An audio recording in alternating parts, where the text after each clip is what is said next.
দেশের আইনশৃঙ্খলা পরিস্থিতি উন্নতি করতে সারা দেশে একযোগে পরিচালিত হয়েছে অপারেশন ডেভিল হান্ট।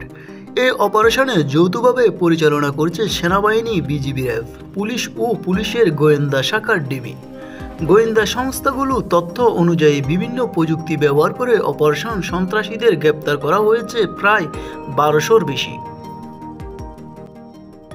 তবে গ্রেপ্তারকৃতদের মধ্যে কিছু আওয়ামী লীগের কুখ্যাত সন্ত্রাসীও রয়েছে, যাদের নেতৃত্বে চালাতো গুম, খুন, ভাঙচুর, লুটপাট।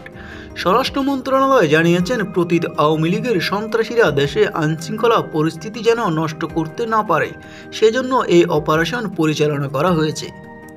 স্বরাষ্ট্র মন্ত্রণালয় ঘোষিত ডেভিল হান্ট বলতে দেশবিরোধী চক্র, সন্ত্রাসী ও দুষ্কৃতকারীদের বোঝানো হয়েছে।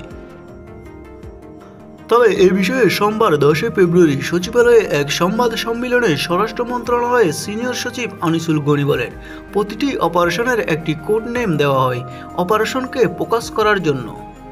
নিউজ বাংলা 29।